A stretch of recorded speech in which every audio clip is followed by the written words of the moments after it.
നമുക്കിനി ഈ സങ്കീർത്തനത്തിൻ്റെ ശേഷഭാഗത്തിലേക്ക് പോവുകയാണ് കേട്ടോ. ഈ പറഞ്ഞ ആ പുതിയ സൃഷ്ടിയാകുന്ന ആ പുതിയ ആകാശവും പുതിയ ഭൂമിയിലേക്ക് ലക്ഷ്യം വെച്ചുകൊണ്ടാണ് നമ്മൾ നീങ്ങുന്നത്. നമ്മളിവിടെ വെച്ച് തന്നെ ആ പുതിയ ആകാശം പുതിയ ഭൂമിയുടെ ഒരു മുൻകൂർ അനുഭവത്തിലാണ് നമ്മൾ ജീവിക്കുന്നത് തന്നെ. അതാണ് കുർബാനയിലത്തെ ഈ പ്രാർത്ഥന. സ്വർഗ്ഗരാജ്യത്തിലെ വിശ്വാസത്തോടെ കർത്താവ് ഈശോമിശിഹായുടെ ശരീരം രക്തം സ്വീകരിക്കാൻ തിരുസഭ നമ്മൾ ക്ഷണിക്കുന്നു. വല്ലതും മനസ്സിലായോ? അതാണ് ഇതെല്ലാം ഇനി നമ്മൾ പഠിപ്പിക്കണം. ഒന്നില്ലെങ്കിൽ നമ്മുടെ കുട്ടികളെ അത് വേണ്ട മാതിരി പ്രാർത്ഥിക്കാൻ പഠിപ്പിക്കണം, അല്ലെങ്കിൽ ഇതൊന്നും ഇച്ചിരി കൂടി വലിയ ആൾക്കാർ ഇത് പ്രാർത്ഥിക്കണം. എന്താണ് അവിടെ പ്രാർത്ഥിച്ചത്? സ്വർഗരാജ്യത്തിലുള്ള വിശ്വാസത്തോടെ എന്ന് പറഞ്ഞാൽ സ്വർഗരാജ്യത്തിൻ്റെ പൂർണ്ണത വരുന്നത് ഈ പുതിയ ആകാശവും പുതിയ ഭൂമിയും വരുമ്പോഴാണ്. അങ്ങനെയുള്ള ഒരവസ്ഥയിലുള്ള വിശ്വാസത്തോടെ, അതായത് എൻ്റെ ശരീരം ഉയർത്തെഴുന്നേറ്റ് ഞാൻ ഉയർത്തെഴുന്നേറ്റ കർത്താവിനോടൊപ്പം രാജകുമാരി സ്വർണ്ണക്കശ ഉടയാട ചാർത്തി അന്തഃപുരത്തിൽ ഇരിക്കുന്നു, വർണ്ണശബളമായ അണിയിച്ചവളെ രാജസന്നിധിയിലേക്ക് ആനയിക്കുന്നു. അങ്ങനെ ഒരു അവസ്ഥയിൽ നമ്മളെല്ലാവരും ഉയർത്തെഴുന്നേറ്റ കർത്താവിൻ്റെ മഹത്വം അണിയുന്ന ആ ശരീരം അണിയുന്ന അവസ്ഥയ്ക്കാണ് ദ എംബ്രോയിഡേഡ് ഗാർമെൻറ്റ് എന്ന് സങ്കീർത്തനം 45 പറയുന്നത്. ദ എംബ്രോയിഡേഡ് ഗാർമെൻറ്റ്, രാജകുമാരി സ്വർണ്ണക്കശ ഉടയാട ചാർത്തി. അപ്പം അങ്ങനത്തെ ആ രാജ്യത്തിൽ ലക്ഷ്യം വെച്ചുകൊണ്ട് ആ രാജ്യത്തിൽ സ്വർഗരാജ്യത്തിലുള്ള വിശ്വാസത്തോടെ എന്ന് പറയുമ്പോൾ ഇത്രയും വിശ്വസിക്കണം നമ്മൾ. ആ വിശ്വാസത്തോടെ കർത്താവ് ഈശോമിശിഹായുടെ ശരീരവും രക്തവും. എന്താണ് ഈ ശരീരവും രക്തവും? എൻ്റെ ശരീരം ഭക്ഷിക്കും, എൻ്റെ രക്തം പാനം ചെയ്യും, അവനിൽ ഞാൻ വസിക്കും, അവന് അന്ത്യദിവസത്തിൽ ഞാൻ ഉയർപ്പിക്കും. അതിൻ്റെ ഗ്യാരണ്ടിയാണ് ഇത് ഭക്ഷിച്ചാൽ. അപ്പം ഇതെന്താണ് ഈ ഭക്ഷിക്കുന്നത്? ഇത് ചത്ത യേശുവാണോ? Sorry to say that. ഉയർത്ത യേശുവാണോ? അഥവാ ഉയർത്ത യേശു ആകണമെങ്കിൽ യേശു മരിക്കാണ്ട് ഉയർക്കാൻ പറ്റില്ലല്ലോ. അപ്പോൾ മരിച്ചുയർത്തവനാണത്. അവിടെ ഞാൻ പറഞ്ഞില്ല, മരിക്കുന്ന സമയത്ത് the whole blood was drained out. ആ ബ്ലഡായിരുന്നു മനുഷ്യവംശത്തിൻ്റെ പാപം മുഴുവനും നിറഞ്ഞ ബ്ലഡ് മുഴുവനും വാർന്നു പോയി അവസാനത്തുള്ളി രക്തം ചങ്കിൽ നിന്ന് ഒഴുകി അവൻ്റെ ശരീരം മുഴുവനും നനച്ചു. ഇത് മലങ്കര കുർബാനയിലെ ഒരു പ്രാർത്ഥനയാണ്. അച്ഛൻ അപ്പം മുറിക്കുന്ന സമയത്ത് പറഞ്ഞ് അവൻ്റെ ശരീരം നനച്ചു. ആ ഉയർത്ത ശരീരം, ആ ശരീരം അടക്കി, ആ ശരീരം മരിച്ചു എന്ന് പറഞ്ഞാൽ അവൻ്റെ ആത്മാവ് ശരീരത്തിൽ നിന്ന് വേർപെട്ടു എങ്കിലും ആ ശരീരത്തിൻ്റെ ദൈവത്വം വേർപെട്ടില്ല. നമ്മളുടെ അങ്ങനെ തന്നെയാണ്. നമ്മൾ മരിക്കുമ്പോഴും നമ്മുടെ മരണം എന്ന് പറഞ്ഞാൽ ആത്മാവും ശരീരവും വേർപെടുന്നതിനാണ് മരണം. എന്നാൽ ആ മരിക്കുന്ന അവസ്ഥയിൽ നമ്മുടെ ആത്മാവിനൊരു ദൈവത്വമുണ്ട്, ശരീരത്തിനും ഒരു ദൈവത്വമുണ്ട്. കാരണം ഇത് രണ്ടും ദൈവത്തിൻ്റെ സൃഷ്ടിയാണ്. നമ്മുടെ ശരീരം ജീർണിക്കുമ്പോഴും നമ്മുടെ ശരീരത്തിൻ്റെ ദൈവത്വം നഷ്ടപ്പെടുന്നില്ല. ആ ദൈവത്വമാണ് ഈ ശരീരത്തെ ഉയർപ്പിക്കുകയും നമ്മുടെ ആത്മാവിനോട് ലിങ്ക് ചെയ്യിപ്പിക്കുന്ന ഒരു കാര്യം. നമ്മുടെ തന്നെ ആത്മാവിനത് കണ്ടുപിടിക്കും. എനിവേ, അതൊരു ഹയർ ചിന്താഗതിയാണ്. അപ്പോൾ നമ്മൾ ഈ കുർബാന സ്വീകരിക്കുമ്പോൾ തന്നെ അന്ത്യദിനത്തിൽ ഉയർപ്പിക്കുന്ന കർത്താവ് ഈശോമിശിഹായെയാണ് നമ്മൾ സ്വീകരിക്കുന്നത്. ആരെ സ്വീകരിക്കുന്നത്? അന്ത്യദിനത്തിൽ ഉയർപ്പിക്കുന്ന കർത്താവിൻ്റെ ശരീരമാണ് സ്വീകരിക്കുന്നത്. അപ്പോൾ നമ്മൾ സ്വീകരിക്കുന്ന ആ ശരീരം കൊണ്ട് തന്നെ നമ്മൾ യേശുവിൻ്റെ അന്ത്യദിനത്തിലെ ഉയർപ്പിൽ ഇപ്പോൾ തന്നെ പങ്കാളികളാണ്. കാറ്റഗിസത്തിൽ 1002 ഖണ്ഡികയിൽ പറയുകയാണ്. 1002 ഇത് കുറിച്ച് വെച്ചോ. 1002 അവസാന ദിവസം ക്രിസ്തു നമ്മെ ഉയർപ്പിക്കുമെന്നത് സത്യമെങ്കിൽ, മറ്റൊരു വിധത്തിൽ നാം ക്രിസ്തുവിനോടുകൂടി ഉത്ഥാനം ചെയ്ത് കഴിഞ്ഞു എന്നതും സത്യമാണ്. എന്തെന്നാൽ പരിശുദ്ധാത്മാവിൻ്റെ പ്രവർത്തനത്താൽ ക്രിസ്തീയ ജീവിതം ഭൂമിയിൽ ഇപ്പോൾ തന്നെ ക്രിസ്തുവിൻ്റെ മരണത്തിലും ഉത്ഥാനത്തിലുമുള്ള പങ്കുചേരലാണ്. പരിശുദ്ധാത്മാവിൻ്റെ പ്രവർത്തനത്താൽ, പരിശുദ്ധാത്മാവ് അതാണ്, യേശുക്രിസ്തുവിനെ മരിച്ചവരിൽ നിന്നും ഉയർപ്പിച്ചവൻ്റെ ആത്മാവ് നിങ്ങളിൽ വസിക്കുന്നുണ്ടെങ്കിൽ, പരിശുദ്ധാത്മാവ് യേശുക്രിസ്തുവിനെ ഉയർപ്പിച്ചു. ആ ഉയർത്ത യേശുക്രിസ്തു വന്നിട്ട് അവരുടെ മേൽ വിശ്വസിച്ചു. അത് രണ്ടാമത് ഒരു ബിഗിനിങ് ആണ്. ആദ്യം മനുഷ്യൻ്റെ ശരീരം സൃഷ്ടിച്ച് മണ്ണുകൊണ്ട് മെനഞ്ഞെടുത്ത ആ മണ്ണിൽ വിശ്വസിച്ചപ്പോൾ അവന് ജീവനുണ്ടായെങ്കിൽ, ആ മണ്ണിൽ നിന്നും ഉണ്ടായ മനുഷ്യൻ ആ മണ്ണിൻ്റെ ബലഹീനതയാവുന്ന പാപം കൊണ്ട് പാപം ചെയ്തു.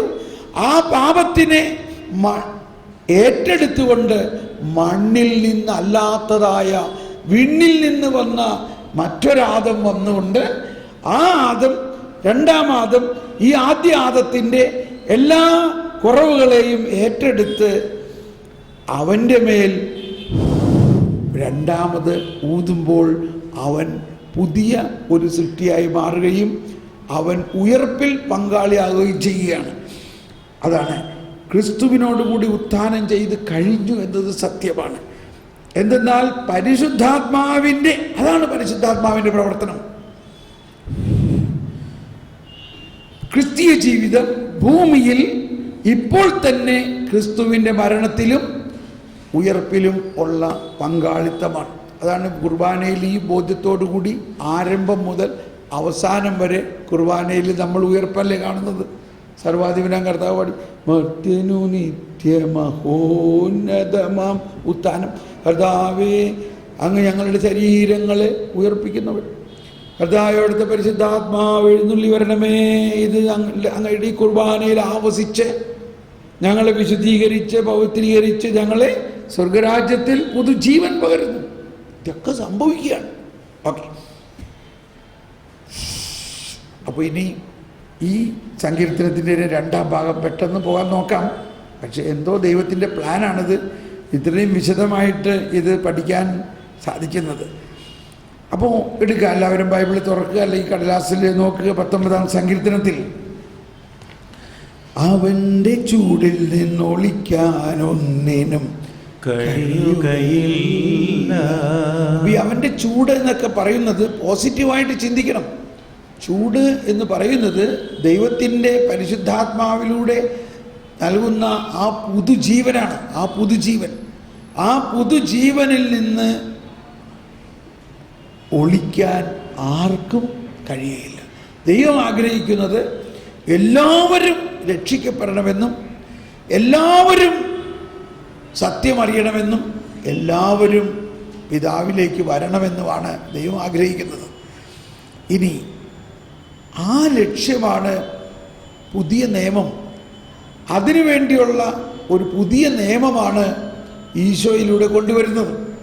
അപ്പോൾ നിയമം എന്ന് പറയുമ്പോൾ സുവിശേഷത്തിലും പഴയ നിയമത്തിലും പുതിയ നിയമത്തിലും നിയമം എന്ന് പറയുമ്പോൾ സാധാരണഗതിയിൽ നമ്മൾ 10 കൽപ്പനകളെ ചിന്തിക്കാറ്. 10 കൽപ്പനയെ ചിന്തിക്കാറ്.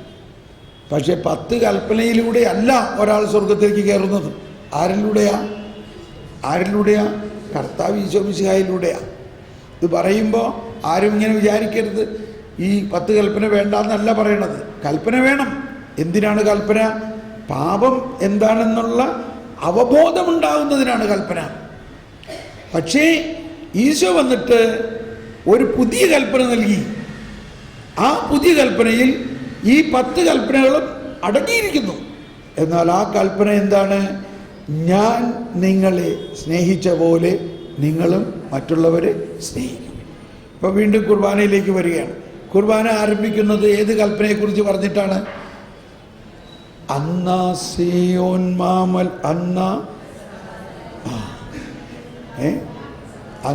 സെഹിയോൻ മാമലയിൽ കൽത്താവരുളിയ കൽപ്പന പോൽ. അങ്ങനെയാണോ പറയുന്നത്? എന്താ പറയുന്നത്? എന്നാ പെസഹ തിരുനാളിൽ കർത്താവരുളിയ. കണ്ടോ എന്താണ് ആ കൽപ്പന? എന്താണ് ആ കൽപ്പന?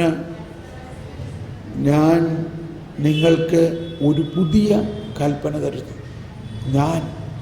അപ്പം ഞാൻ തരുന്ന ഈ കൽപ്പനയാണ്. പഴയ കൽപ്പനയും കൊടുത്തിട്ടുള്ളത് ദൈവം തന്നെയാണ്. ആ പഴയ കൽപ്പന ഇപ്പോൾ സൂപ്പർസീഡ് ചെയ്ത് പുതിയ കൽപ്പന വന്നിരിക്കുന്നു. എന്നോട് ക്ഷമിക്കണം, ഇത് വിശദമായി പോകാൻ പോവാണ്. ഇപ്പോൾ കുഴപ്പമില്ല. ഈ പഴയതും പുതിയതും തമ്മിലുള്ള വ്യത്യാസം ഒരല്പം മനസ്സിലാക്കണം, നല്ലതാണ്. ചിലർ പറയും അങ്ങനെയാണെങ്കിൽ പിന്നെ പഴയത് വായിക്കേണ്ട ആവശ്യമുണ്ടോ? പഴയത് വായിക്കണം. പഴയതിലെല്ലാം കാണുന്നത് പുതിയതാണ്. ഞാൻ വേറൊരു കുടുംബക്കാര്യം പറയാം. നമ്മുടെ മകന് ഒരു കല്യാണക്കാര്യം വന്നു. ഇന്നത്തെ കാലത്ത് എന്താ, മകൻ അമേരിക്കയിൽ, അവന് കല്യാണം ആലോചിച്ച് കഴിഞ്ഞാൽ അവനൊന്ന് പെണ്ണ് കാണാൻ വരാൻ പറ്റുമോ? പറയും. അമ്മമാരുടെ പ്രയാസം നോക്കി. താങ്ക് യു ചേട്ടാ. കണ്ട ചേട്ടൻ എൻ്റെ ഹൃദയം കണ്ടു.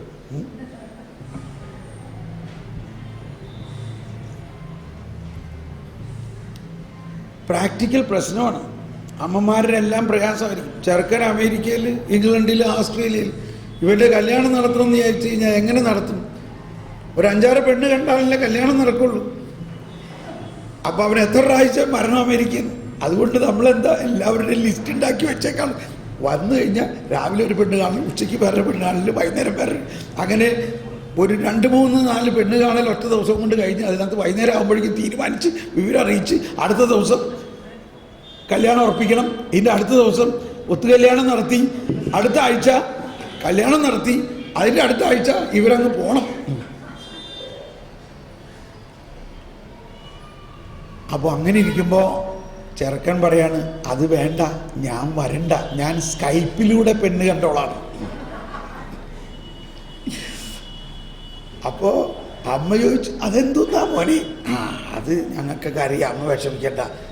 ആ പെണ്ണിൻ്റെ കാര്യങ്ങൾ അവരുടെ യൂട്യൂബും അവരുടെ ഇമെയിൽ അഡ്രസ്സൊക്കെ എനിക്ക് തന്നാൽ മതി, ഞങ്ങൾ കണ്ടോളാം. ഓഹോഹോ എന്തിനു പറയുന്നു? അങ്ങനെ സ്കൈപ്പിലൂടെയും ഫേസ്ബുക്കിലൂടെയും ഇൻ്റർനെറ്റിലൂടെയും ഒക്കെ പെണ്ണ് കണ്ടു. പെണ്ണ് വീട്ടുകാർ പറഞ്ഞു, അവളുടെ പറഞ്ഞു, അപ്പച്ച എനിക്ക് ചെറുക്കൻ ഇഷ്ടമായി. ഓ, നീ എങ്ങനെ കണ്ടു? ഞാനിങ്ങനെ സ്കൈപ്പിലൂടെ കണ്ടു. അപ്പോൾ അവൻ്റെ പടം ഞങ്ങളൊക്കെ ഒന്ന് കാണിച്ചു തരായോ? അതൊക്കെ കാണിച്ചു തരാം. അപ്പോൾ ഉടനെ അവൾ എഴുതി നിൻ്റെ പല പടങ്ങളും അയച്ച. ആ പടങ്ങളെല്ലാം വന്നു. അമ്മ കണ്ടു. ഓ ഇവന് ഇത് തന്നെയാണ് ഞാൻ ഉദ്ദേശിച്ചിരുന്ന മോൻ. അയ്യോ, അവൻ്റെ കണ്ണ്, അവൻ്റെ മൂക്ക് എത്ര ഭംഗിയായിരിക്കുന്നു, ഇവനെ തന്നെ മതി. അങ്ങനെ അപ്പനും അമ്മയും ആങ്ങളമാരും എല്ലാം കൂടി തീരുമാനിച്ചു, കല്യാണം ഉറപ്പിച്ചു. കണ്ടോ, കല്യാണം ഉറപ്പിച്ച് കഴിഞ്ഞിട്ട് പിന്നെ ഇനി കാണൽ കൂടുതലായി ഇവർക്ക്.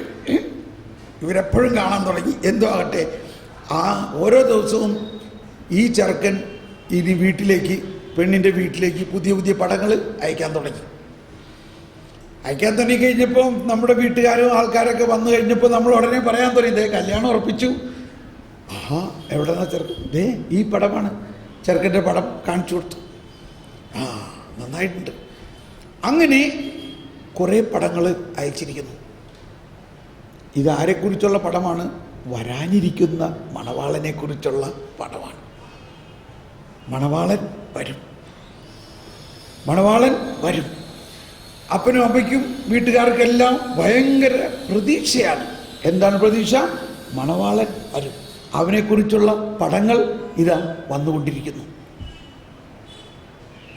അങ്ങനെ ഇരിക്കെ അവൻ 1 വർഷം കഴിഞ്ഞിട്ടാണ് അവന് ലീവ് കിട്ടുള്ളൂ. എങ്കിലും നമുക്ക് പ്രയാസമൊന്നുമില്ല. അവൻ വരും, അവൻ വരിക തന്നെ ചെയ്യും. അങ്ങനെ അവൻ വന്നു. അവൻ നമ്മുടെ വീട്ടിൽ വന്നു. ശ്രദ്ധിക്കണം, അവൻ നമ്മുടെ വീട്ടിൽ വന്നു. ഇനി പടം കാണണോ അവനെ നേരിട്ട് കാണണോ? പറയും.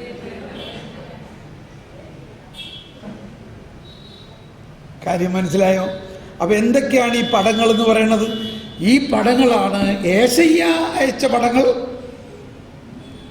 സങ്കീർത്തനങ്ങളിൽ അയച്ച പടങ്ങൾ, മോശ അയച്ച പടങ്ങൾ. ഏതുപോലെ? ഫേസ്ബുക്ക്, വാട്സപ്പ് പോലെ. എസക്കിയേൽ അയച്ച പടങ്ങൾ, ഹോശിയ അയച്ച പടങ്ങൾ. ഇതെല്ലാം ഒരാളെ കുറിച്ചാണ്. ആരെക്കുറിച്ചാണ്? നമ്മുടെ മരുമകൻ, വരാനിരിക്കുന്നവനെ കുറിച്ചാണ്.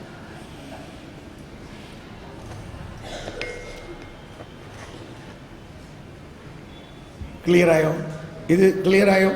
അതുകൊണ്ടാണ് പൗലോസ്ലീഹ പറഞ്ഞത്, വരാനിരിക്കുന്ന ആ പുതിയ പഴയ നിയമം ഈ വരാനിരിക്കുന്നതിൻ്റെ നിഴൽ മാത്രമായിരുന്നു. നിഴൽ എന്ന് പറഞ്ഞാൽ അതിനെക്കുറിച്ചുള്ള ഛായ ചിത്രങ്ങളായിരുന്നു. എന്നാൽ പുതിയ നിയമത്തിൽ അവൻ നേരിട്ട് വന്നിരിക്കുന്നു. ദൈവം മനുഷ്യനായി അവതരിച്ച് നമ്മുടെ മുമ്പിൽ നിൽക്കുന്നു. ഇനി അവൻ്റെ പടം കാണണോ? അവനെ നേരിട്ട് കാണണോ? നമ്മളൊന്ന് ശരിക്കൊന്നും വിശ്വസിച്ചേ. പക്ഷേ പഴയ നിയമം വേണം. എന്തിനാണ്? അവിടെയാണ് അവൻ്റെ നിറത്തെക്കുറിച്ചും അവൻ്റെ എല്ലാ കാര്യങ്ങളും പറഞ്ഞിട്ടുണ്ട്. അവിടെ അവൻ ഇങ്ങനെയായിരിക്കും. എന്താണ് അവിടെ? ചിലതൊന്നും നമുക്കത്ര സ്വീകാര്യമല്ല. അവിടെ പറഞ്ഞിരിക്കുന്നുണ്ട് അവൻ്റെ ഒരു സ്വഭാവം എന്താ? അടിച്ചവർക്ക് പുറവും താടി വീശ പറിച്ചവർക്ക് കവിളുകളും കാണിച്ചു കൊടുക്കുവാൻ.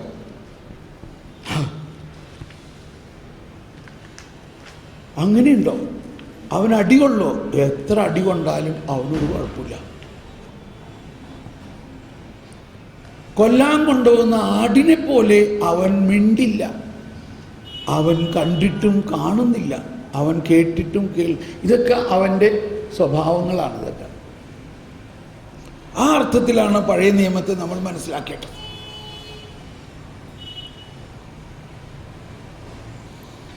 അതുകൊണ്ടാണ് പൗലോസ്ലീഹ എബ്രായ ലേഖനത്തിൽ പറയുന്നു, ഇനി വേറൊന്ന്, പഴയ ഉടമ്പടി അതിൽ തന്നെ പൂർണ്ണമാണെങ്കിൽ പിന്നെ പുതിയതൊന്നിൻ്റെ ആവശ്യമുണ്ടായിരുന്നോ? ഇനി വേറൊരു ഫിഗറേറ്റീവ് ലാംഗ്വേജ് ഞാൻ പറയാണ്. നമ്മുടെ വീട്ടിൽ 5 മക്കളുണ്ട്. അപ്പോൾ അപ്പൻ ഇത്തിരി പ്രായമായി.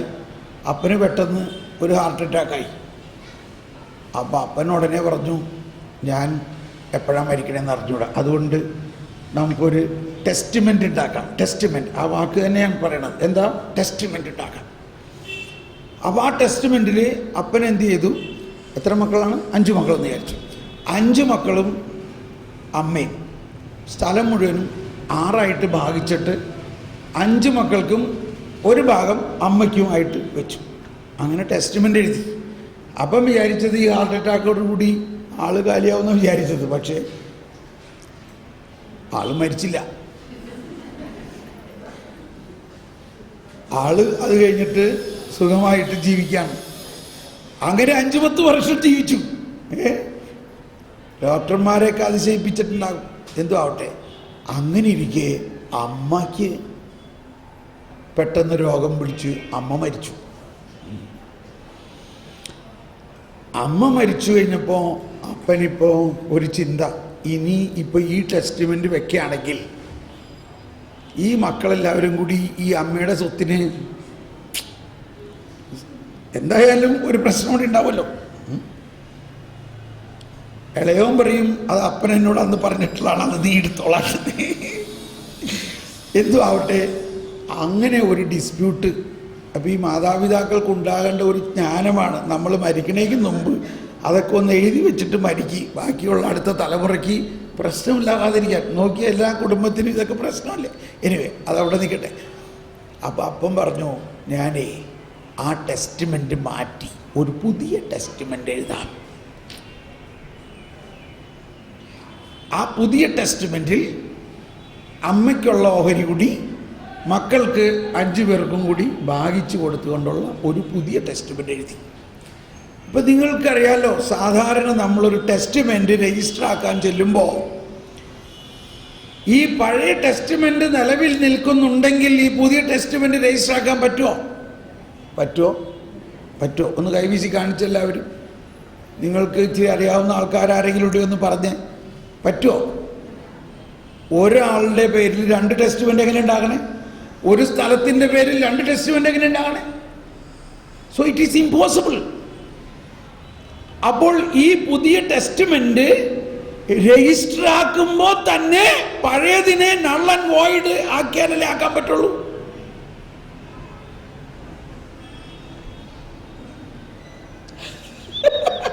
പഴയത് നൾ ആൻഡ് വോയിഡ് എന്ന് സ്റ്റാമ്പ് അടിക്കും. ഉൺഗുൾട്ടി എന്ന് പറഞ്ഞാൽ എന്താ, അത് ജർമ്മനാണ്. അതിൻ്റെ കാലാവധി അതിനെ ഇൻവാലിഡ് ആക്കിയിരിക്കുന്നു. അതെ, അങ്ങനെ പുതിയ ടെസ്റ്റ്മെന്റ് പാസ്സായി. പുതിയ ടെസ്റ്റ്മെന്റാണ്. ഇനി ഈ ടെസ്റ്റ്മെന്റ് എന്നാണ് പ്രാബല്യത്തിൽ വരിക? അപ്പച്ചൻ മരിച്ചു കഴിയുമ്പോൾ. അപ്പൊ അങ്ങനെ അപ്പച്ചൻ മരിച്ചു കഴിയുമ്പോൾ ഈ പഴയ ടെസ്റ്റ്മെന്റ് ക്യാൻസലാക്കിയ ടെസ്റ്റ്മെന്റ് അവിടെ കിടക്കുന്നുണ്ട്. അതാണോ പ്രാബല്യത്തിൽ വരേണ്ടത്? പുതിയ ടെസ്റ്റ്മെന്റ് ആണോ പ്രാബല്യത്തിൽ വരേണ്ടത്? പുതിയ ടെസ്റ്റ്മെന്റ്. അതാണ് എബ്രായ ലേഖനത്തിൽ 8-ാം അധ്യായത്തിൽ 7 മുതലുള്ള വചനത്തിൽ പറയുന്നത്. എബ്രായ ലേഖനത്തിൽ 8-ാം അധ്യായത്തിൽ 7 മുതലുള്ള വചനം. ആദ്യത്തെ ഉടമ്പടി എല്ലാവരും ഒന്ന് എടുത്ത് വായിച്ച്. ആദ്യത്തെ ഉടമ്പടി കുറ്റമറ്റതായിരുന്നെങ്കിൽ രണ്ടാമതൊന്നിന് അവസരമുണ്ടാകുമായിരുന്നില്ല. അവിടുന്ന് അവരെ കുറ്റപ്പെടുത്തിക്കൊണ്ട് അരുളി ചെയ്തു. കർത്താവ് അരുളി ചെയ്യുന്നു, ഇസ്രായേൽ കുടുംബവും യൂദാ കുടുംബവുമായി ഞാൻ ഒരു പുതിയ ഉടമ്പടി, പുതിയ ടെസ്റ്റ്മെന്റ് ഉടമ്പടി സ്ഥാപിക്കുന്ന ദിവസങ്ങൾ വരുന്നു. ആ ഉടമ്പടി അവരുടെ പിതാക്കന്മാരെ ഈജിപ്തിൽ നിന്ന് പുറത്തു കൊണ്ടുവരാൻ അവരെ കൈപിടിച്ചു നടത്തിയ ആ ദിവസം അവരുമായി ചെയ്ത ഉടമ്പടി പോലെ ആയിരിക്കുകയില്ല. എന്തെന്നാൽ കർത്താവ് അരുളി ചെയ്യുന്നു, അവർ എന്റെ ഉടമ്പടിയിൽ ഉറച്ചു നിന്നില്ല. അതുകൊണ്ട് ഞാനും അവരെ ശ്രദ്ധിച്ചില്ല. കർത്താവ് അരുളി ചെയ്യുന്നു, ആ ദിവസങ്ങൾക്ക് ശേഷം ഇസ്രായേൽ ഭവനവുമായി ഞാൻ ചെയ്യുന്ന ഉടമ്പടി. എല്ലാവരും നേറ്റ് പറഞ്ഞുകൊണ്ട്, ഇസ്രായേൽ ഭവനവുമായി ഞാൻ ചെയ്യുന്ന ഉടമ്പടി ഇതാണ്. എന്റെ നിയമങ്ങൾ അവരുടെ മനസ്സിൽ ഞാൻ സ്ഥാപിക്കും. അവരുടെ ഹൃദയത്തിൽ ഞാൻ അവ ആലേഖനം ചെയ്യും. ഞാൻ അവർക്ക് ദൈവമായിരിക്കും. അവർ എനിക്ക് ജനവും. ആരും തന്റെ സഹപൗരനെയോ സഹോദരനെയോ കർത്താവിനെ അറിയുക എന്ന് പറഞ്ഞ് പഠിപ്പിക്കേണ്ടതില്ല. എന്തെന്നാൽ അവരിലെ ഏറ്റവും ചെറിയവൻ മുതൽ ഏറ്റവും വലിയവൻ വരെ എല്ലാവരും എന്നെ അറിയും. അവരുടെ അനീതികളുടെ നേർക്ക് ഞാൻ കരുണയുള്ളവനായിരിക്കും. അവരുടെ പാപങ്ങൾ ഞാൻ ഒരിക്കലും ഓർക്കുക പോലുമില്ല. പുതിയ ഒരു ഉടമ്പടിയെ പറ്റി എല്ലാവരും കരമുയർത്തി ശബ്ദമുയർത്തി പുതിയ ഒരു ഉടമ്പടിയെ പറ്റി പറയുന്നത് കൊണ്ട് ആദ്യത്തേതിനെ അവൻ കാലഹരണപ്പെടുത്തിയിരിക്കുന്നു. കാലഹരണപ്പെട്ടതും പഴക്കം ചെന്നതുമാകട്ടെ അപ്രത്യക്ഷമായിക്കൊണ്ടിരിക്കുന്നു. പെട്ടെന്ന് തോന്നുന്നത് ഒരു ഷോക്കടിച്ച അനുഭവമാണില്ലേ? ഇത് നമ്മുടെ POC ബൈബിളിൻ്റെ സോഫ്റ്റ്വെയർ ആയിട്ടുള്ള ആപ്പിൽ ഈ വചനമില്ല. അത് വേറെ ഒന്നും കൊണ്ടല്ല, അത് അങ്ങനെ മിസ്സായി പോയതാണ്. എറർ ഉണ്ടാകാമല്ലോ. ഞാനത് അച്ഛനോട് പറഞ്ഞിട്ടുണ്ട്, ഈ വചനം ഇല്ല. അച്ഛൻ അങ്ങനെ പലതും അങ്ങനെ ചിലതൊക്കെ മിസ്സായി പോയിട്ടുണ്ട്. നമ്മൾ ടെക്നിക്കലായിട്ടുള്ള കാര്യങ്ങൾ ചെയ്യുമ്പോൾ ഉണ്ടാകുന്ന ഒരു എററാണത്, അല്ലാണ്ട് മനഃപൂർവ്വം മാറ്റിയതല്ല. അതുകൊണ്ട് ഫോണിൽ നോക്കുമ്പോൾ ഉണ്ടോ, ഫോണിൽ POC ബൈബിളിലെ ഫോണിലെ ആ ആപ്പ് നോക്കുമ്പോൾ ഇതുണ്ടാവില്ല. അതിനകത്ത് എല്ലാവരും ഒന്നുകൂടി വായിച്ച് ഒന്ന് കരമുയർത്തി പുതിയ ഒരു ഉടമ്പടിയെ പറ്റി പറയുന്നത് കൊണ്ട് ആദ്യത്തേതിനെ അവൻ കാലഹരണപ്പെടുത്തിയിരിക്കുന്നു. കാലഹരണപ്പെട്ടതും പഴക്കം ചെന്നതുമാകട്ടെ അപ്രത്യക്ഷമായി കൊണ്ടിരിക്കുന്നു.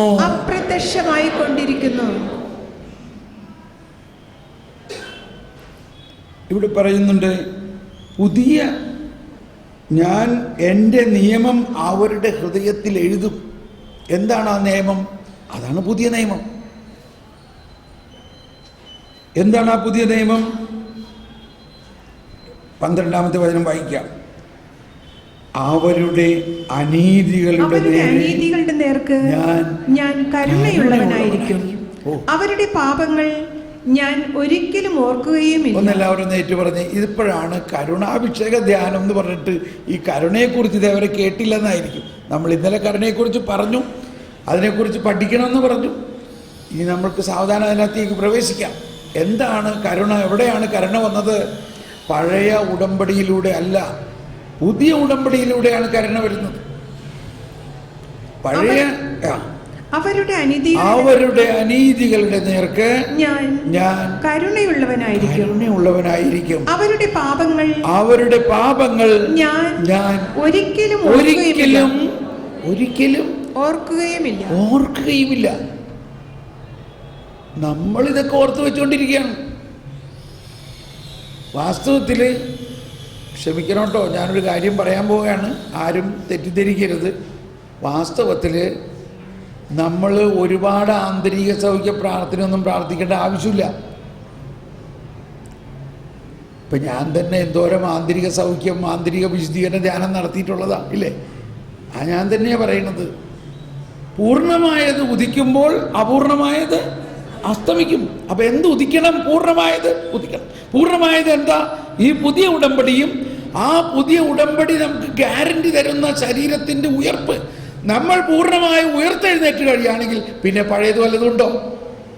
കർത്താവ് ഈശോ മിശിഹയുടെ ശരീരം അടക്കി ഉയർത്തെഴുന്നേറ്റ കർത്താവിൽ പഴയത് എന്തുണ്ടായിരുന്നു?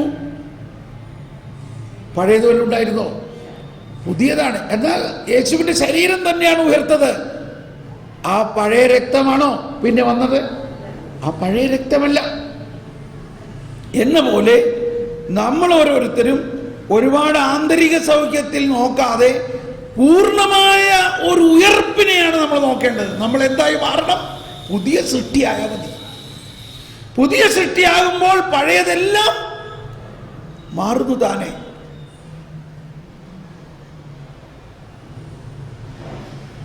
അതുകൊണ്ട് ഇവിടെ നമ്മുടെ ധ്യാനത്തിൽ ആന്തരിക സൗഖ്യത്തിനോ ആന്തരിക വിശദീകരണത്തിനോ ഉള്ള പ്രാർത്ഥനയേക്കാൾ ഉപരിയായി പുതിയ സൃഷ്ടിയാകുക എന്നതായിരിക്കും നമ്മൾ പ്രാർത്ഥിക്കാൻ പോകുന്നത്. അപ്പോൾ താനെ സകല ആന്തരികവും മാറി ഉയർത്തെഴുന്നേറ്റ പുത്തൻ ശരീരമാകും. ഏതുപോലെ പഴുഴിയിൽ ഉയരും ശോശാന പൂക്കൾ പോൽ കൈപ്പണിയില്ലാത്തൊരു വസ്ത്രം ചാർത്തിയിടുമ്പോൾ ആദാം മക്കൾക്കാൽ റൂകുദിശ നെയ്ത. ബാക്കി വാക്ക് എനിക്ക് അറിഞ്ഞൂടെ, ഞാൻ വൈകുന്നേരം പറയാം, എൻ്റെ ഫോണിലുണ്ടത്. അപ്പോൾ ഈ പുതിയ നിയമവും പഴയ നിയമവും തമ്മിലുള്ള ഇങ്ങനെ ഒരു ബന്ധത്തെ നമ്മൾ മനസ്സിലാക്കണം. പഴയ നിയമത്തിൽ ഇങ്ങനെ പറഞ്ഞിരിക്കുന്നു, ഇന്നിന്ന പാപങ്ങൾ ചെയ്തവന് ഇത്ര തലമുറ ശിക്ഷയുണ്ടാകും, അതുകൊണ്ട് നിനക്ക് ശിക്ഷയുണ്ടാകും എന്ന് നമ്മൾ പറയുമ്പോൾ നമ്മൾ എന്ത് മറന്നു കളയുന്നു? അതിനിടയ്ക്ക് എന്തൊക്കെ സംഭവിച്ചു? നമ്മൾക്ക് മോശ പറഞ്ഞിരിക്കുന്നു, ഇന്നിന്ന പാപങ്ങൾ ചെയ്യുന്നവർക്ക് ഇന്നിന്ന ശിക്ഷയുണ്ടാകും എന്ന് വചനം പറയുന്നു.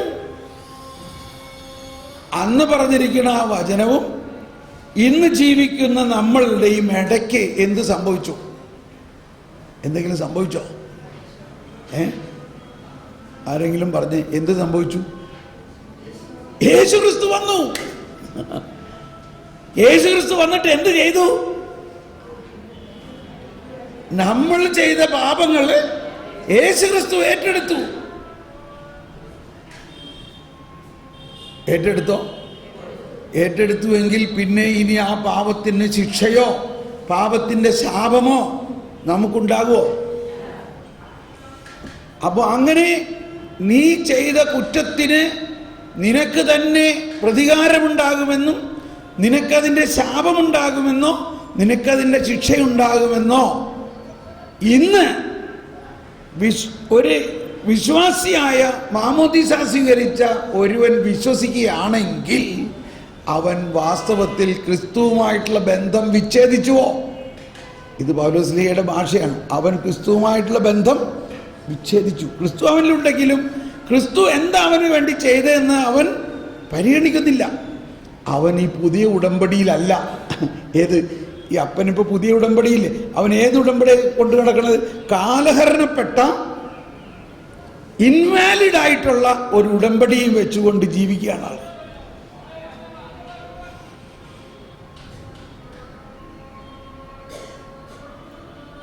പൂർണ്ണമായത് ഉദിക്കുമ്പോൾ അപൂർണമായത് അസ്തമിച്ചോളും. അതുകൊണ്ട് നിങ്ങളാരും വിഷമിക്കണ്ട. ഇത് വിഷമം എന്താ? എൻ്റെ ദൈവം എന്താണ് ഈ കേൾക്കണേ? ഞങ്ങൾ കുഞ്ഞുനാൾ മുതലേ കേട്ടേക്കണത് ഇങ്ങനെയല്ലല്ലോ. ഞാൻ പറഞ്ഞില്ലേ, ഇപ്പോഴും നമ്മൾ കുഞ്ഞിന് ചോറ് കൊടുക്കുമ്പോൾ തമ്പായി നല്ല അടിയരൂട്ടോ, വേഗം ഭക്ഷണം കഴിച്ചോന്നി. കാരണം നമ്മുടെ അകത്ത് കിടക്കുന്നത് ഭീതി കലർന്ന യുഗാന്ത്യമാണ്, പ്രീതി കലർന്ന യുഗാന്ത്യമാണ് പുതിയത്. അപ്പോൾ ഈ പശ്ചാത്തലത്തിലാണ് ഇനി ആ 19-ാം സങ്കീർത്തനത്തിൻ്റെ ശേഷഭാഗം നമ്മൾ പഠിക്കേണ്ടത്. എൻ്റെ കർത്താവ്, ഈ സങ്കീർത്തന ധ്യാനം എന്നൊരെണ്ണം ഉണ്ടാക്കണമെന്ന് എന്നോട് പറഞ്ഞിട്ടുണ്ട്. സങ്കീർത്തനങ്ങൾ മാത്രം വെച്ചുകൊണ്ടൊരു ധ്യാനം, അതിൻ്റെ ഒരു ആവിർഭാവം കാണുമാതിരി തോന്നാണില്ലേ? ഈ സങ്കീർത്തനങ്ങളിൽ ഇപ്പോൾ ഈ രക്ഷാകര രഹസ്യങ്ങളെ നമ്മൾ അനാവരണം ചെയ്യപ്പെടുന്നത് കാണുന്നുണ്ടോ? അതാണ്. അപ്പോൾ വീണ്ടും നമ്മളിപ്പോൾ ഇതിനകത്ത് പോകുമ്പോൾ അവിടുത്തെ നിയമം അവികലമാണ്. കർത്താവിന്റെ നിയമം അവികലമാണത്, ആത്മാവിന് പുതുജീവൻ പകരുന്നു. നിക്കട്ടെ കണ്ടോ? ഈ പുതുജീവൻ ഏത് നിയമം പകരുന്നത്? പഴയ നിയമം പുതുജീവൻ പകരുമോ? പഴയ നിയമം മരണത്തിൻ്റെയും ശാപത്തിൻ്റെയും ശിക്ഷയുടെയും നിയമമാണ്. പഴയ നിയമം ശിക്ഷയുടെ നിയമമാണ്. അതാണ് ഫരിസേയ സ്വഭാവം എന്ന് പറയുന്നത്. ഫരിസേയരും നിയമജ്ഞരും. അതാണ് ഈശോ പറഞ്ഞത്, നിങ്ങളുടെ നീതി ഫരിസേയരുടെയും നിയമജ്ഞരുടെയും നീതിയെ അതിശയിക്കുന്നില്ലെങ്കിൽ നിങ്ങൾ സ്വർഗരാജ്യത്തിൽ പ്രവേശിക്കുക പോലുമില്ല. ഫരിസേയരുടെയും നിയമജ്ഞരുടെയും നീതി എന്ന് പറഞ്ഞാൽ മോശയുടെ നിയമം അനുസരിച്ച് ഇന്നതൊക്കെ ചെയ്യുകയാണെങ്കിൽ നീ ശിക്ഷിക്കപ്പെടും. അതാണ് പാപിനിയായ സ്ത്രീയെ, അവൾ പാപം ചെയ്തു, കണ്ട ആളുണ്ട്, ഇവനാണ് പ്രൂഫ്. നീ കണ്ടില്ലേ? കണ്ടു. നീ കണ്ടില്ലേ? കൊണ്ട്. 2 സാക്ഷികളുണ്ട്. ഈ 2 സാക്ഷികളുണ്ടെങ്കിൽ മോശയുടെ നിയമപ്രകാരം അവളെ കല്ലെറിഞ്ഞ് കൊല്ലാം. അപ്പം ആ നിയമം എന്തിൻ്റെ നിയമം? ശിക്ഷ. അപ്പം ഇതാണ് നമ്മളുടെ സിവിൽ ലോ തന്നെ. ഇവിടെ ഇന്നലെ ഒരു അഡ്വക്കേറ്റ് ഉണ്ടായിരുന്നല്ലോ. അഡ്വക്കേറ്റ് ഇന്നുണ്ടോ? അഡ്വക്കേറ്റ് ഇന്നില്ല. കുഴപ്പമില്ല. അഡ്വക്കേറ്റുമാരാരെങ്കിലും ഉണ്ടോ ഇവിടെ? ലോയേഴ്സ് ആരെങ്കിലും ഉണ്ടോ? ലോ കോളേജിൽ പഠിച്ചിട്ടുള്ള ആരെങ്കിലും ഉണ്ടോ? എന്താണ് 4 വർഷം ലോ കോളേജിൽ നമ്മൾ പഠിക്കുന്നത്? എന്താ പഠിക്കുന്നത്? ലോ. എന്താണ് ലോ? ഈ ഭാരതത്തിൻ്റെ ഇന്ന നിയമം അനുസരിച്ച് നിയമം ഒന്ന്, അതിൻ്റെ ഉപവകുപ്പുകളൊന്ന്, ആ നിയമം ലംഘിക്കുകയാണെങ്കിൽ ഓരോ ലംഘനത്തിനും ഇന്ന ശിക്ഷ. ഓരോ നിയമം ലംഘിക്കുന്നതനുസരിച്ച് ശിക്ഷ. ഇപ്പോൾ ഒരാൾ ഇന്ന നിയമം ലംഘിച്ചതിന് 10 വർഷത്തെ കഠിന തടവ്, അയാൾ തന്നെ വേറൊരു നിയമം ലംഘിച്ചത് കൊണ്ട് വേറൊരു 5 വർഷത്തെയും കഠിന തടവ്. അപ്പം എത്ര വർഷത്തെ തടവായി? 15 വർഷം.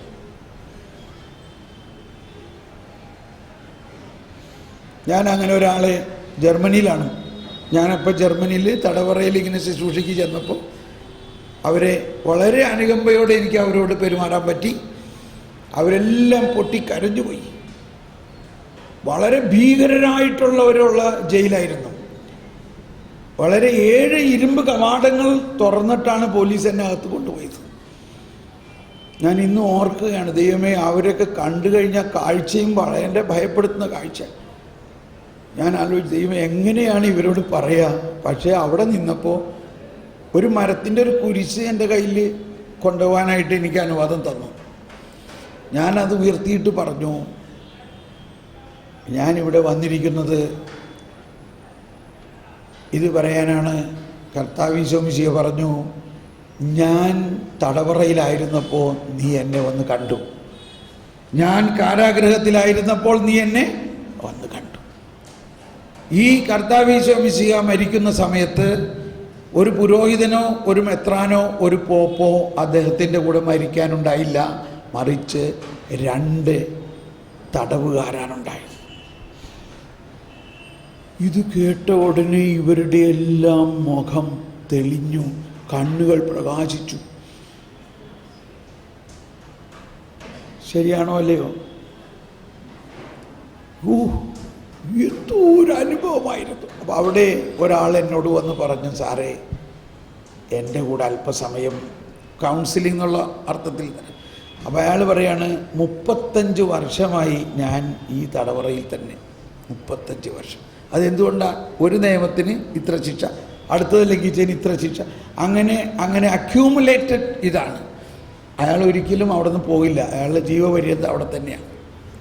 അപ്പം ഞാൻ അയാളോട് പറഞ്ഞു, നീ മനസ്സിലാക്കേണ്ടത്, പെട്ടെന്നൊരു കാര്യം പറയാൻ കേട്ടോ, ഇതിങ്ങനെ പരന്നു പോകുന്നതിൽ എന്നോട് ക്ഷമിക്കണം, ഒന്ന് കഴിഞ്ഞൊന്ന് തീമിലേക്ക് നമ്മൾ തിരിച്ചു വരും. ഞാൻ അയാളോട് പറഞ്ഞതാണ്, എൻ്റെ സഹോദര, ഞങ്ങളുടെ വിശ്വാസത്തിലെ ഒരുതരം മഠമുണ്ട്, മിണ്ടാമഠം എന്നാണ് ഞങ്ങളതിന് പറയുന്നത്.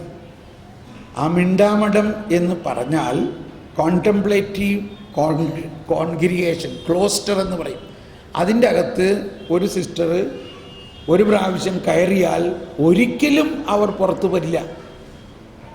ഇപ്പോഴൊക്കെ ഒരു പ്രാവശ്യം അപ്പനസുഖം ഉണ്ടെങ്കിൽ കാണാനുള്ള അനുവാദമുണ്ട്. പണ്ട് ജീവിതം മുഴുവനും പെട്ടിയിലാക്കിയിട്ടേ പുറത്തു വരുള്ളൂ. അതായത് മരിക്കുന്ന നേരത്ത് മാത്രമേ പുറത്തു വരുള്ളൂ. അതുപോലത്തെ ഒരു ജീവിതമാണ് മിണ്ടാമഠം എന്ന് പറഞ്ഞാൽ. സ്നേഹിത, ഒരു പക്ഷേ നിന്നെ കർത്താവ് അതുപോലെ ഒരു വിളി തന്നിരിക്കുന്നതാണെന്ന് അങ്ങ്